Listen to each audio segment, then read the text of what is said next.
Hey, it's Ryan with this week's Mille Lacs Fishing Report.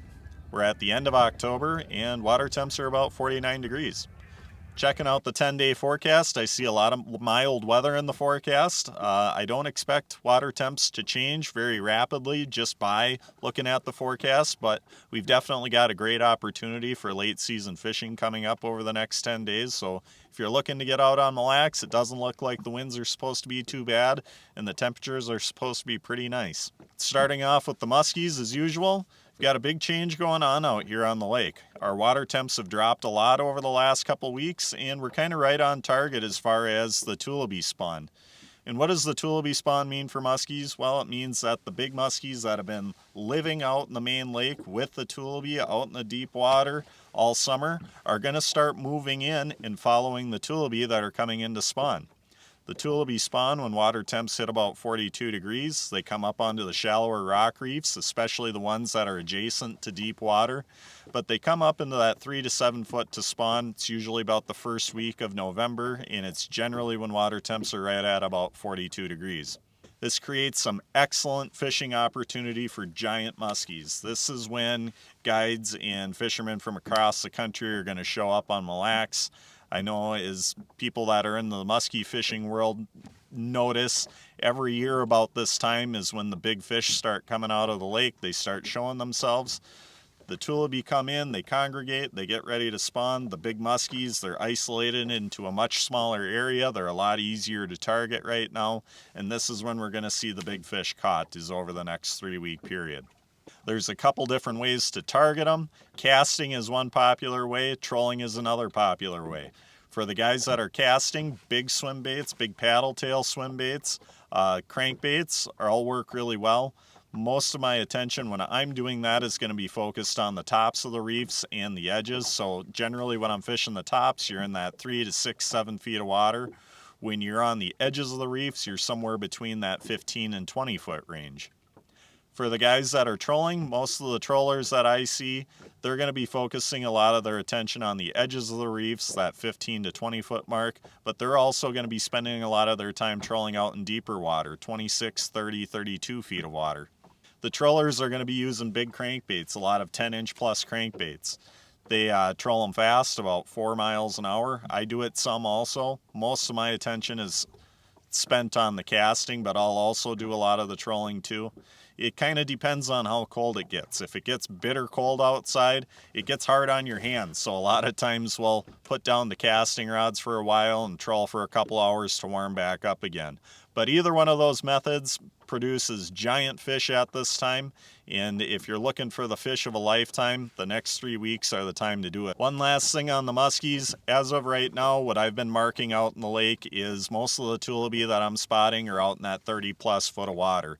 They're getting close to the reefs, they're getting ready to spawn, they're in prep for it right now, but they're still out deep. But I'm definitely seeing the schools congregate, and we're really moving in the right direction as far as that goes. Moving on to the walleye bite. Walleye bite is pretty similar to what it was last week. Most of my attention on the walleyes has been spent in shallower water. I've been doing that 6 to 12 feet. I'm looking for hard rock to gravel transitions wherever I can find a good transition of larger rock to gravel. That seems to be where I do best. There's a couple different ways you can fish them. You can troll crankbaits. You can also cast for them. As far as casting, the baits that I typically tend to go towards is either going to be a simple jig and a minnow, or one of my favorites at this time, because minnows and water can be a little hard on the hands on colder days, is to just go with a little paddle tail swim bait. Either one of those techniques works great.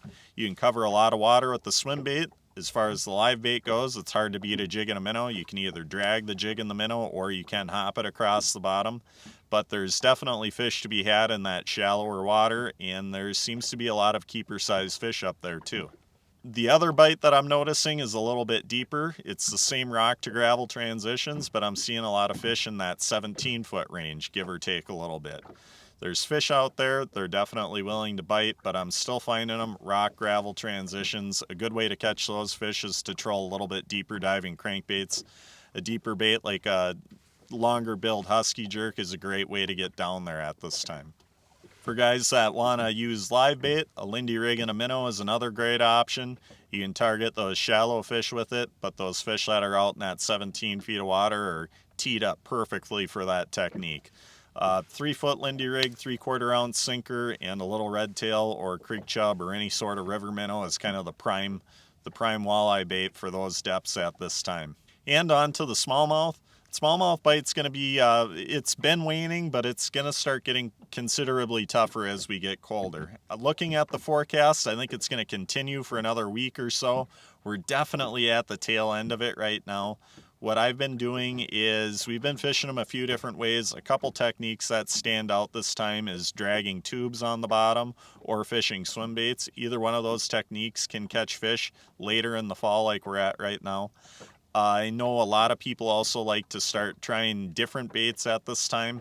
Jigging wraps can work well on sand to rock transitions, as well as blade baits. Blade baits are an excellent way to catch smallmouth. A little gold blade bait fished on a sand to rock transition is a fantastic way to catch fish well into November. So the smallmouth bite isn't going to be as great as it has been over the last month and a half or so, but you can still put fish in the boat, and those are a few techniques that'll do it. As far as depths go, I would say that there's definitely fish in shallower in that 6 to 12 foot range, but most of them have moved out deeper.